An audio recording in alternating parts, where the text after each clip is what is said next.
Good day, dear listeners. It's her voice narrative again. I'm glad you're here with me. Please subscribe and like this video and listen to my video to the end. Let me know which city you are listening from. That way, I can see how far my story has traveled. There is a small tin box sitting on my kitchen counter right now. It is painted red with little white flowers on the lid.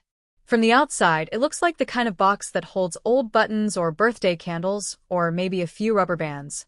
But inside that box, there are 17 quarters, 2 dimes, 4 pennies, and one crumpled $5 bill that I smoothed out so many times it feels like fabric. That tin box saved my life. Not in a dramatic way. Not the way you save someone from a burning building or pull them from deep water. It saved my life the slow, quiet way. The way a single candle saves you from total darkness. One tiny flame. One small light. And somehow, that is enough to keep moving. My name is Gloria. I am 69 years old. I have brown eyes that my mother always called warm, and hands that have cooked 10,000 meals, and arms that held 2 babies and then a grandbaby and then nothing for a long time. Nothing at all. This is my story. And I need you to hear all of it. Not just the ending. Not just the moment I walked out. But the beginning. The slow, quiet beginning that most people never talk about because it does not look like abuse. It does not look like anything at all. It just looks like a marriage. I met Robert Calloway at a church picnic in the summer of 1981. He was 28 years old, and he had this way of standing very still when you talked, like every word you said mattered deeply to him. Like you were the only person in the whole field. In the whole world. I had never met a man who listened like that before. My father was a loud man. Good-hearted but loud. He talked over people, finished your sentences, moved on before you finished your thought. Most of the men I had dated were the same way. Confident. Big. Taking up all the air in the room. Robert was different. He was measured. Quiet. Thoughtful. He remembered things I told him. He brought me a book about Georgia O'Keeffe 3 weeks after I mentioned her name once in a conversation. He remembered that I liked my coffee with exactly 1 sugar and no cream. He noticed things. I thought that was love. And maybe in the beginning, it was. We got married in October of 1982. I was 26 years old, and I wore my grandmother's pearl earrings, and I cried when I walked down the aisle because my father was crying, and I had never seen my father cry before in my life. Robert did not cry. But he held my hand at the altar with such steadiness that I felt calm. Like nothing bad could ever happen as long as his hands were holding mine. For the first few years, life was good.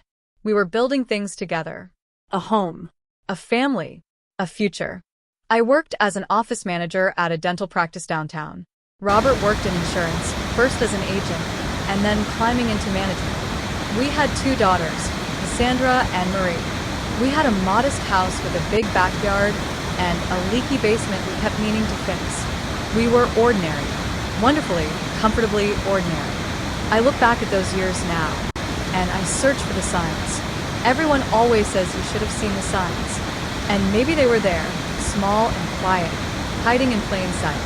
The way Robert preferred to handle the bills himself, because he was better with numbers. The way he gently suggested I did not need to keep my own savings account now that we were married. The way he sometimes expressed disappointment when I made a purchase without consulting him first, not with anger, just with that quiet, still way of his, that made me feel as though I had done something careless. I thought he was responsible. I thought he was careful. I thought we were a team, and he was just the one who handled the money side of things. I did not know yet that control does not always announce itself. It does not knock on your door wearing a mask. It slips in quietly, wearing the face of care, wearing the face of love. Robert retired at 63. He had worked at the same insurance company for 31 years, and they gave him a nice watch and a party with a sheet cake and a card signed by 40 people whose names I only half recognized. He seemed happy that day. Proud. I was proud of him too. But then Monday morning came, and Robert woke up at 6:30 as he always had, showered, dressed, sat at the kitchen table, and had nowhere to go. I did not understand then how much of a man Robert had tied up in that job. his sense of purpose, his structure, his authority. For 31 years, he had walked into an office where people answered to him, where his decisions mattered, where he was important. And now he was home. With me. The changes came slowly. At first, I thought it was sweet that he wanted to be involved. He started coming grocery shopping with me, which he had never done before. He would study the cart, ask about each item, suggest cheaper alternatives. I told myself he was just trying to be helpful, trying to feel useful. Then he started reviewing our bank statements every Sunday morning. He had always done this, but now he would come to me with questions. What was this charge at the pharmacy? Why had I bought new shoes when my old ones were fine? What was I spending $17 a month on? I had to explain it was a magazine subscription I had held for 11 years. He said to cancel it. I canceled it. He suggested we consolidate our accounts to make things simpler. We had always had a joint account, but I had also kept a personal account since before we were married. My mother had told me to keep it. Your own money, she said. Every woman needs her own money. I had always agreed with her. Robert said it made no sense to pay 2 sets of fees when we could just use one account. He was so logical about it. So calm. He laid out the numbers, showed me the small amount we would save. And I thought, he is right, it does make sense, and I agreed. That was the moment. I did not know it then. I did not feel any alarm or dread. I just thought, fine, one account is simpler. But that was the moment the door to my freedom swung shut. It did not slam. It barely made a sound. Just a soft click, and then it was locked, and I did not even notice I was on the other side. 6 months after we combined accounts, Robert sat down across from me at the kitchen table one evening with a notepad and a pen. He had the look on his face he always got when he had already made a decision, and was now explaining it to me. Not asking. Explaining.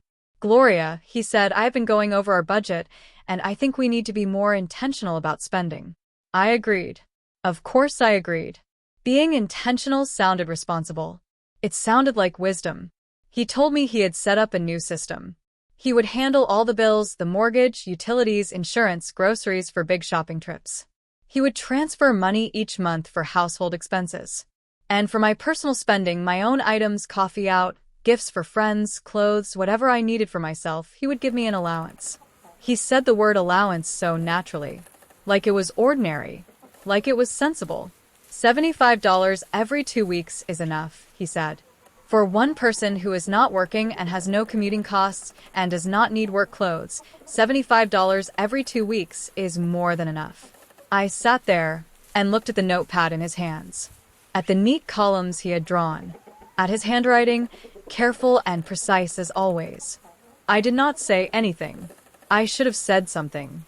I should have stood up from that table and told him that I was 63 years old and I had worked for 38 years and raised 2 daughters and managed our household, and I was not a child and I would not be given an allowance like one.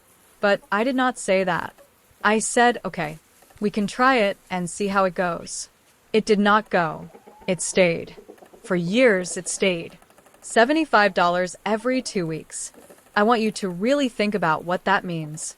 That is $150 a month. For everything that was mine. For a birthday gift for my oldest friend Doris, who I had known for 40 years. For a new blouse when my old ones wore through. For a cup of coffee when I needed to sit somewhere that was not my house and breathe air that did not feel like his. I started keeping a list in my head. Every quarter mattered.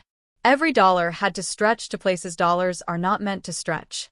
When Doris turned 65 and the friends group wanted to chip in for a nice dinner, I lied and said I was not feeling well. I stayed home and cried in the kitchen while Robert watched golf in the living room. When my granddaughter sent me a drawing in the mail, I wanted to buy her a little stuffed animal in return. A rabbit. It cost $9. I stared at it in the store for 10 minutes and then put it back. When my doctor recommended a calcium supplement and some vitamin D, I stood in the pharmacy aisle and did the math 3 times and still could not make it work. I put them back too. These are not dramatic moments. That is the thing nobody tells you. Abuse at this level is not dramatic. It is quiet and small, and it chips away at you one tiny piece at a time until you look in the mirror one day and you do not recognize the woman standing there. She is smaller than you remember. Her eyes are different. Something behind them has gone very, very still. The money was just the beginning. Or maybe it was the center, and everything else grew out from it. I am still not entirely sure. Robert started checking the mail before I could. He said he was protecting us from fraud, from identity theft, from scams that targeted older people. He read every piece of mail that came into our house before I saw it. Some of it I never saw at all. He started asking about my phone calls. Who did I call? What did we talk about? Why did I need to call Doris so often when she lived close enough to visit? He was not screaming when he asked these things. He was calm, curious almost. Just wondering, just keeping track. He drove me most places because we were trying to save gas money. We only needed one car running most of the time, he said. So, I could not just decide to leave. Every time I needed to go somewhere, I needed his knowledge, his agreement, his schedule. The friends peeled away slowly. Not because they stopped caring, but because I stopped being available. I could not meet for lunch when I had no money to pay. I could not offer to drive when I had no car. I could not host people at home because Robert did not like unexpected guests. He called them disruptive to the household routine. After you cancel enough times, after you always have a reason you cannot come, after enough years of almost but not quite, people stop calling. They do not stop caring. They just assume you have moved on, that you are busy, that you have your own life. I did not have a life. I had a house. I had a schedule. I had $75 every 2 weeks and a husband who always had a reason why I did not need the things I asked for. New glasses? Yours are perfectly fine, Gloria. You just want to spend money. A phone call to my daughter Cassandra in Denver? What do you have to talk about that is so important it cannot wait until the holidays? A library card renewal? Libraries are closing everywhere. What a waste. I stopped asking after a while. It was easier. Asking meant explaining, and explaining meant justifying, and justifying meant standing in front of Robert and watching his face do that thing, that quiet, disappointed thing, and hearing the slow, careful way he would dismantle every reason I gave until I felt foolish for having wanted anything at all. So I stopped wanting. Or I pretended to. I buried want so deep inside myself that sometimes I forgot it was there. But it was there. It was always there. Waiting. The tin box with the white flowers started as a place to keep buttons. I found it at the back of a closet when we were cleaning one summer, and I kept it because it was pretty, and I have always liked pretty small things. Over time, slowly, and without planning it, it became something else. When Robert gave me my $75, I would set aside a small amount. Not always. Not every time. Sometimes $2. Sometimes just the coins from my change. Once, I found a $10 bill in the pocket of an old coat, and I nearly fainted with the feeling of it in my hands. I did not know what I was saving for. I told myself I was just saving. In case. In case of what I did not specify. My mind would not let me go that far. The full thought was too big. Too frightening. But my hands knew. My hands kept putting those coins and those crumpled bills into that tin box, and my hands never stopped even when my mind said there was no point. Over 2 years, I saved $112.33. To most people, that sounds like nothing. But to me, in that house, with that man, that was a mountain. That was the moon. That was evidence, physical and heavy in my hands, that I was still here. That some part of me had refused to disappear completely. I also had something else. I had a phone number written on the back of a grocery receipt that I kept folded inside an old birthday card in my nightstand drawer. I will tell you how I got that number. It was a Tuesday in February, and it was cold. Robert had the car because he was meeting his old colleague Harold for lunch, something he did every few weeks, a social engagement I was never included in, not that I was ever invited or that I asked. I walked to the pharmacy. 6 blocks. My knees have been bad for a few years and the cold made them worse, but I walked because there was no other way. I needed my blood pressure medication. I had a prescription ready for pickup. I also needed bandages because I had a small cut on my hand that would not quite heal. And I needed, though I was almost embarrassed to count it as a need, a birthday card for my friend Marion who was turning 70 that week. I had $42. My next $75 would come on Friday. The prescription was $38. I stood at the counter, and the young woman behind it told me the total, and I heard the number, and my body did something strange. My vision went a little blurry at the edges. Not from any medical reason, just from the math. $38 for the medication. That left $4. $4 for the bandages and the birthday card, and anything else until Friday. The bandages were $3.99. 1 cent left. No birthday card. No tea. No anything. I stood at that counter, and I felt something I had not let myself feel in a very long time. I felt the full weight of it. Every penny I had counted and recounted. Every time I had put something back on a shelf. Every lunch I had missed. Every friend I had lost. Every birthday gift I had sent late or not at all. Every small humiliation of being a woman in her 60s who had to ask her husband if she could afford a cup of coffee. All of it landed on me at once, right there at the pharmacy counter. My eyes filled with tears. I was furious at myself for crying in public. I pressed my lips together and blinked and tried to pull myself back to steady. The woman behind the counter, her name tag said Rosa. She was maybe 40, with dark hair pulled back and the kind of eyes that pay attention to things. She looked at me, and she did not look away. She did not pretend she had not noticed. She said, quietly, "Are you all right?" I said what women my age are trained to say. I said, "Oh, I am fine, just tired, you know how it is." She did not move on. She said, "Do you need a moment?" And something about the way she said that. Not prying. Not performing. Just genuinely asking. Just offering a moment. Something about that cracked something open in me. I said, "I am trying to make the numbers work, and they're not quite working today." She looked at me carefully. She put the bag down on the counter, and she leaned forward just slightly, and she said, "I am going to get my manager. Not because anything is wrong. Just because there is someone I want you to talk to." I wanted to say no. I wanted to say I was fine and grab my bag and walk back out into the cold and go home and put my coin box in the closet and forget this had happened. But my legs did not move. I waited. The woman she brought was older, maybe 55, with reading glasses on a chain and sensible shoes and a quiet authority about her.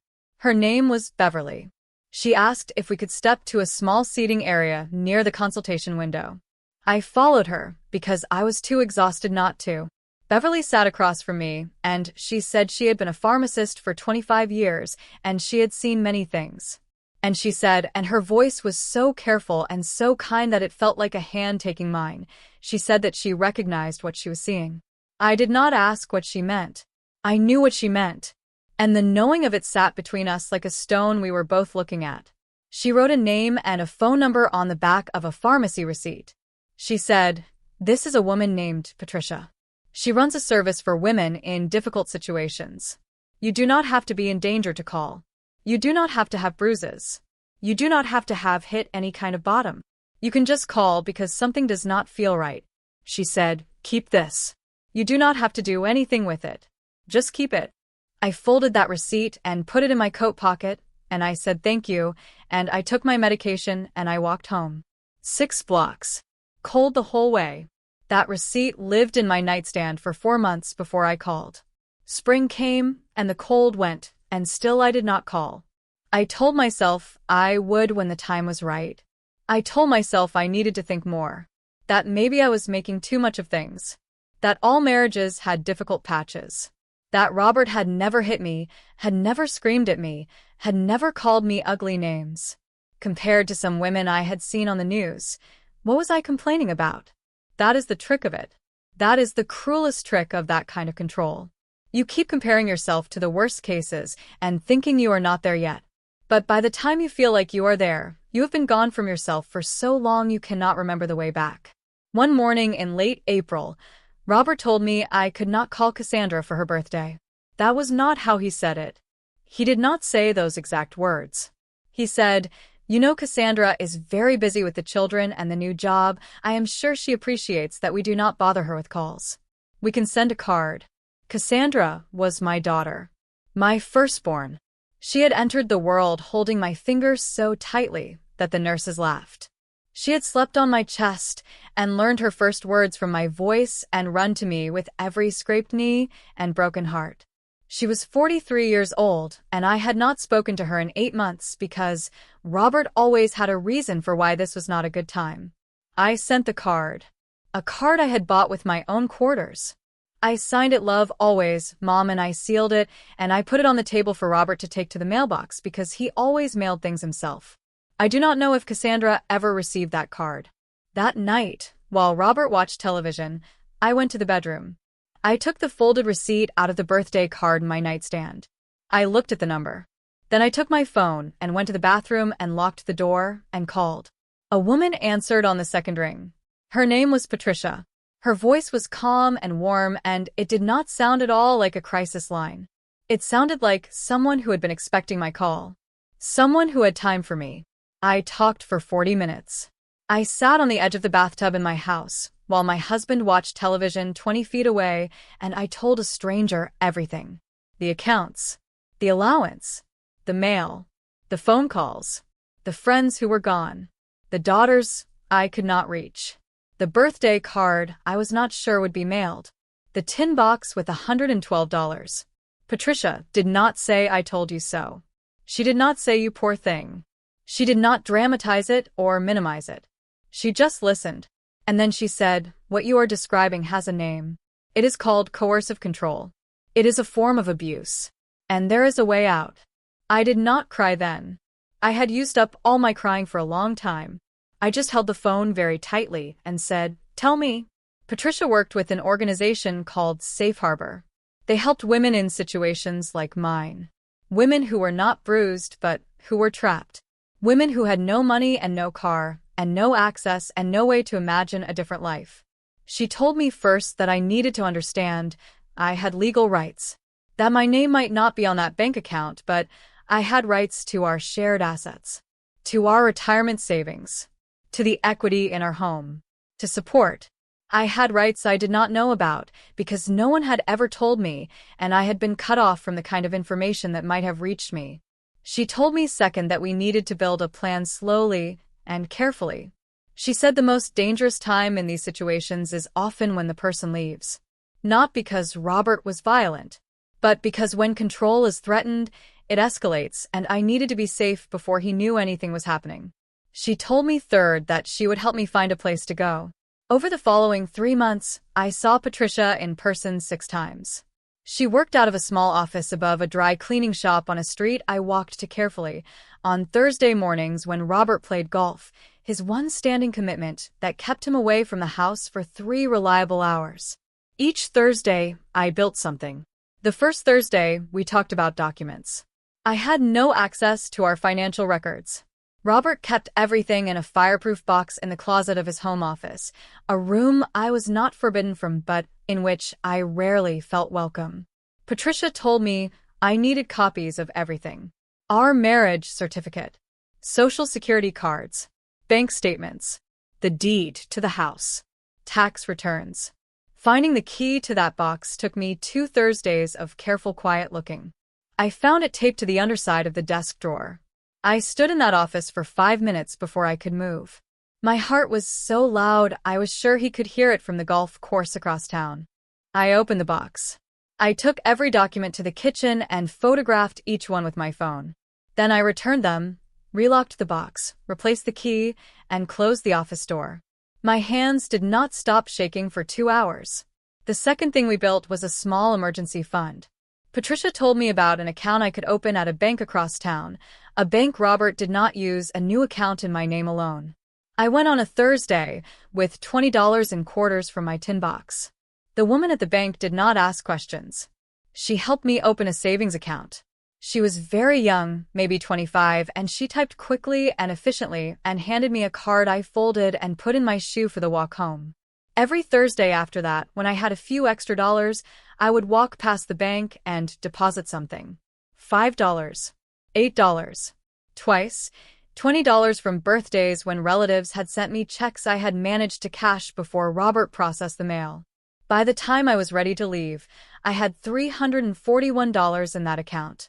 $341 felt like a fortune. The third thing was finding somewhere to go. Patricia connected me with a woman named Clara who ran a small residential home for women in transition. Clara was 68 herself. She had iron gray hair, and she wore orthopedic shoes, and she had the most calm face I had ever seen on a human being. She showed me a small apartment on the second floor of her house. One bedroom, a sitting room, a small kitchen, a bathroom with a window that looked out at a big oak tree. It was the most beautiful room I had ever seen in my life. Clara said the cost was $80 a week, utilities included. She had 3 other women living in the house currently. She said, "We eat dinner together on Sundays if everyone wants to. Otherwise you come and go as you please. This is your space." Your space. I had not had a space of my own in so long that I had to look away from her when she said those words. I looked out at that oak tree and breathed. I told her I would take it. Patricia, and I chose a Monday. Robert had a medical appointment across town every month, a standing appointment for a heart condition he managed carefully. It took 2 hours minimum. He was very precise about his health, ironically, for a man who had spent years slowly destroying mine. The Sunday before, I cooked a normal dinner. Pot roast with carrots and potatoes, a meal Robert had always liked. We ate at the table, and he talked about a documentary he had been watching, and I listened and said the right things in the right places. That night, I lay in bed next to this man I had slept beside for 42 years, and I tried to feel something, grief, anger, love, something. But there was nothing. Just quiet. Just a decision already made and waiting to be carried out. I thought about my daughters. Cassandra with her children I had barely met. Marie, who lived an hour away, and who I saw only at Christmas, and even then felt watched, felt guarded, felt like a woman performing the role of herself rather than being herself. I thought about my friend Doris, who I had stopped calling because it hurt too much to have nothing to say. Nothing I was allowed to have anyway. No news. No coffee dates. No small, ordinary life that was mine. I thought about the woman I had been at 26 in those pearl earrings, crying for my father, holding a steady man's steady hands. I thought she deserved better than this. She deserved to know what she was walking into. But she did not know. And I could not go back. I could only go forward. Monday morning I made breakfast. Eggs and toast, and coffee the way Robert liked it. He ate without saying very much. He checked something on his phone. He stood up and said he would be back by noon and told me not to forget to call the plumber about the bathroom faucet. He walked out the door. I watched his car pull out of the driveway. I counted to 60. Then I walked to the bedroom closet where a small bag sat hidden behind my winter coats, a bag I had packed a piece at a time over 3 weeks. Inside that bag, 3 changes of clothes, my good walking shoes, my medications, the photographs I had taken off the wall of my own mother, who had been dead for 15 years and whose face I could not leave behind, the tin box with my coins and my crumpled bills, and a small notebook with phone numbers, addresses, and 3 pages of notes I had written during my Thursday meetings with Patricia. I put the bag over my shoulder. I walked through the house one time, through the kitchen where I had cooked 30 years of meals, through the living room with the blue curtains I had sewn myself in 1989, through the hallway with the photographs of holidays and graduations, and a life that from the outside looked whole and real and fine. I did not cry. I had thought I would cry, but I did not. I walked out the front door and closed it behind me. Patricia was parked at the end of the block. I had not let myself feel how much relief was waiting in that car until I opened the door and sat down, and she said, "Are you okay?" And I said, "I am going to be." Clara's house on Birchwood Street was everything she had shown me and more. The room with the oak tree. 3 other women who nodded at me over coffee the first morning and did not ask questions and did not tell me to cheer up or look on the bright side. Just let me be where I was, feeling what I felt, moving at whatever speed I could move. The first week, I mostly slept. I did not know how tired I was until I was in a safe place and my body finally let itself rest.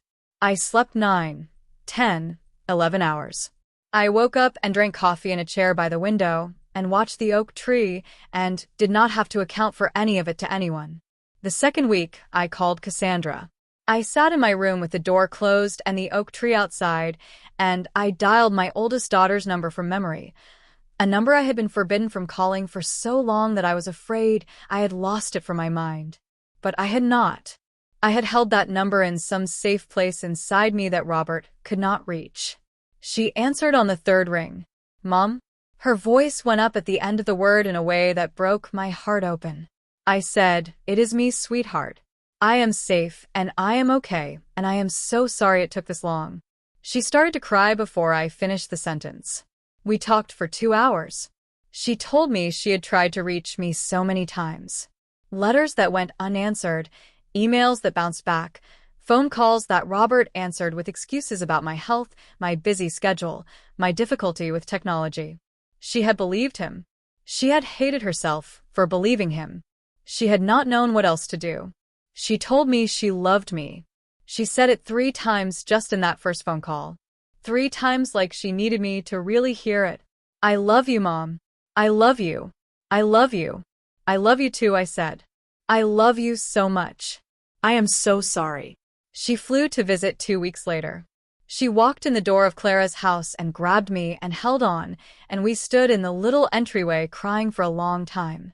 Her hair smelled the way it had when she was a child, and it undid something in my chest that had been knotted tight for years. She stayed for 4 days. We ate meals together and walked together and sat up late talking about everything we had missed. Everything that had happened in those years while Robert had been standing between us. Her children. My granddaughter, who had just started school and who drew pictures that Cassandra showed me on her phone, a little girl with my same nose who I had never held. I held my phone and looked at those pictures, and I knew exactly what I was going to do next. Patricia connected me with an attorney named Sandra, who handled family law and elder advocacy cases. Sandra was in her 50s and she wore bright colors and she did not soften anything, which I appreciated. She told me the truth plainly and let me decide what to do with it. She told me I had strong grounds for divorce, that the documented pattern of financial control, isolation, and coercive behavior would be relevant to the division of assets, that I was entitled to half of everything we had built together, the house, the retirement savings, the accounts, all of it. Robert fought everything. He hired a lawyer who tried to argue that I had willingly signed over my access to accounts, that I had chosen not to maintain relationships with my children, that the allowance arrangement was agreed upon by both parties, that I was possibly suffering from cognitive decline and had been manipulated by outside parties. That last one, the cognitive decline argument, made Sandra set her jaw in a way that told me she had seen it before, and she was not going to let it stand. We had documentation. Patricia had helped me gather evidence over those 3 months of planning. Bank statements showing my zero access while Robert spent freely. Records of my Social Security payments and pension going into his account. Phone records showing no calls to my daughters for months at a time. A letter from my doctor confirming I was mentally competent, physically healthy, and had no cognitive issues whatsoever. The judge, a woman named Honorable Frances Whitmore, was patient and careful, and she looked at both sides, and she looked at me when I spoke, and she did not look away. The divorce took 10 months. 10 months of Robert telling anyone who would listen that I had been taken advantage of by radical women who had brainwashed me. 10 months of legal back and forth and document requests and depositions.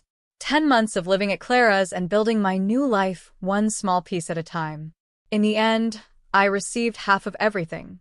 The retirement accounts, the savings, a monthly support payment, half the equity in the house, which Robert had to either buy out or sell. I received my financial independence back. The thing that had been taken from me so quietly, I had barely heard it go. The day the divorce was finalized, Sandra called me, and I sat in my room with the oak tree outside, and I listened to her tell me the numbers, and I wrote them down carefully in my notebook. Then I sat quietly for a while. Then I opened the tin box with the white flowers, and I counted the 17 quarters and the 2 dimes and the 4 pennies and the soft crumpled $5 bill. I had held onto the tin box through everything. It was the first evidence that some part of me had known, even before I knew it clearly, that I was worth saving. I put the tin box on the windowsill next to the oak tree. I found my own apartment 6 months after the divorce was finalized. A 1-bedroom on the 4th floor of a building 7 blocks from Clara's house. It had big windows and a small balcony where I kept a pot of tomatoes and a pot of herbs. It had a kitchen where I cooked whatever I wanted whenever I wanted. It had a phone that I answered myself. I bought new reading glasses because my eyes had changed and I needed them. I did not ask anyone. I drove myself to the eye doctor, and I picked out frames that were a little bit brighter than I usually wore, and I paid with my own money from my own account, and I wore them home, and when I looked in the mirror, I thought, there she is. There is Gloria. I got a library card. I called Doris, my friend of 40 years, and when she answered and heard my voice, she said, "Gloria, oh my God, where have you been?" And I told her some of it, the important parts, and she cried and I cried, and we made a plan to have lunch the following week. That lunch was 4 hours long. We talked until the restaurant wanted to close, and then we moved to a coffee shop and talked some more. 40 years of friendship does not go away. It waits. I visited Cassandra in Denver in the fall. I stayed for 10 days. I met my granddaughter, Sophia, who was 6 years old and had brown eyes and a very serious face that broke into the biggest grin when she laughed. I held her, and she held me back with her whole little body, and I thought, I almost missed this. I almost let myself stay small and invisible and disappear, and I almost missed all of this. I volunteer now at the Family Resource Center on Thursday mornings. I sit across from women who are where I was. Women who are not sure they are really in an abusive situation because he has never hit me. Women who have convinced themselves that they are overreacting, that they are ungrateful, that other women have it worse, that this is just what marriage looks like after a certain number of years. I know what to say to them. I know because I said the same things to myself for 15 years. I say, what you are feeling is real. What is happening to you has a name. You have rights that belong to you, and no one can legally take them away, though they can make you forget they exist. I say, you are not crazy. You are not confused. You are not difficult. You are a person who deserves to make your own choices and spend your own money and call your own children whenever you want. I say there is a way out. It is not easy, but it exists. And you do not have to be brave right now. You just have to keep that phone number in your pocket. I am 69 years old. I wake up every morning in my own apartment, and I make my coffee exactly the way I like it, with 2 sugars instead of 1 because I decided I wanted 2 sugars and no one was going to say a word about it. I sit on my balcony and look at my tomato plants, and I think about the day ahead. Some days I call Cassandra just because I want to hear her voice. Some days I call Marie, my younger daughter, who took longer to understand what had happened but who has come around slowly and carefully and who called me last month just to say she missed me and wanted to have dinner. Some days I call Doris and we talk about nothing important for an hour, and it is one of the greatest luxuries of my life. I think about Robert sometimes. Not with love, not anymore. Not really with hatred either. More with a kind of sad distance, the way you think about a weather pattern that destroyed something. He is not a monster in my mind. He is a man who found a way to feel powerful and chose to use a quiet, long erosion as his method. I do not think he ever saw himself as someone causing harm. I think he genuinely believed he was managing a household efficiently, making logical decisions, being responsible. But good intentions do not cancel out damage. The damage is still real. The lost years with my daughters are still lost. The friendships that faded are still gone, some of them forever. The woman I was at 50, at 55, at 60, who shrank slowly and said less and wanted less and became less. That time does not come back. What you can do is build forward. That is all. Build forward and refuse to let the shrinking continue. I talk to women who ask me, how did it happen? How did you not see it? And I tell them the truth. I tell them it happens slowly, which is how the most damaging things work. Water does not break stone immediately. It just keeps coming. 1 drop at a time. $75 every 2 weeks. Close this account. You do not need to call her. Why did you buy that? Where are you going? Who are you talking to? 1 drop at a time until your whole world is the size of a room. And then one day something cracks. Maybe it is a pharmacist who looks at you with kind eyes. Maybe it is a birthday your daughter does not know you remembered. Maybe it is standing in your kitchen at 4 in the morning looking at a phone number you have been afraid to call. Maybe it is just a Tuesday morning when you wake up and you are so tired of being small that something in you refuses to do it anymore.